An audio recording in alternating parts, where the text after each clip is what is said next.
Hello বন্ধুরা, আশা করি আপনারা ভালো আছেন, সুস্থ আছেন ও সুন্দরভাবে জীবনযাপন করছেন। তো এখন আমি নিয়ে চলে এসেছি অ্যাডভোকেট অচিন্ত্য ওয়াইস সিজন 2 এর রিভিউ নিয়ে। তো এটি ডাইরেকশন করেছেন জয়দীপ মুখার্জি। তো এটি সাতটা এপিসোড দিয়ে তৈরি। প্রত্যেকটি এপিসোডের রানিং টাইম হলো 20 থেকে 25 মিনিট। আর এই ওয়েব সিরিজটি তৈরি করা হয়েছে ধনঞ্জয় মার্ডার কেসের উপরে অনুপ্রাণিত হয়ে। এখানে রণজয় বলে যিনি আছেন, তিনি কিভাবে মার্ডার কেসে ফেসে যাচ্ছেন সেটা নিয়েই তৈরি পুরো সিরিজটি। তো এখানে রণজয়ের ক্যারেক্টারটি ধনঞ্জয় ক্যারেক্টার থেকে অনুপ্রাণিত। আর এখানে রণজয়ের ক্যারেক্টারে অভিনয় করেছে সত্যম ভট্টাচার্য। তার অভিনয় খুবই ভালো হয়েছে। আর এখানে শাশ্বত চট্টোপাধ্যায়ের একটা ক্যামিও আছে। আর আগের বারে যেমন অচিন্ত্য ওয়াইস সিজন 1-এ শাশ্বত চট্টোপাধ্যায়ের সাথে ঋত্বিক চক্রবর্তীর যে কোর্টের মধ্যে একটা ফাইট দেখা গিয়েছিল, এবারে সেই জায়গায় সোহিনী সেনগুপ্তকে দেওয়া হয়েছে। তো সোহিনী সেনগুপ্তের অভিনয় খুবই ভালো। আর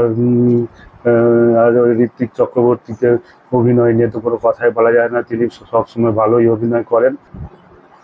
এখানে দেবজিতের সাথে ঋত্বিকের ক্যারেক্টারটা খুবই সুন্দরভাবে তুলে ধরা হয়েছে। আর ওয়েব সিরিজটির স্টোরি আপনারা জানা পরিচিত বলে মনে হবে, খুব একটা অপরিচিত বলে মনে হবে না।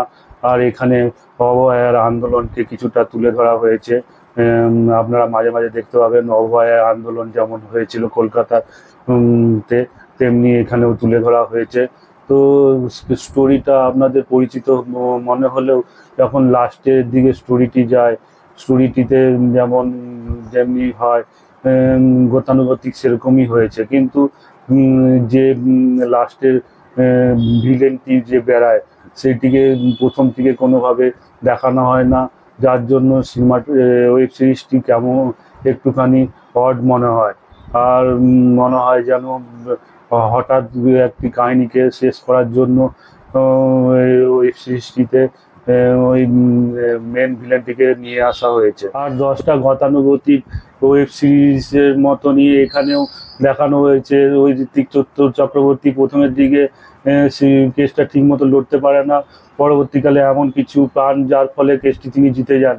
তো এই সিরিজটিকে আমি 5-এর মধ্যে 3.5 দেবো। এটি একটি ডিসেন্ট চেষ্টা মনে বলা যায়। আর আমার মোটামুটি ভালোই লেগেছে।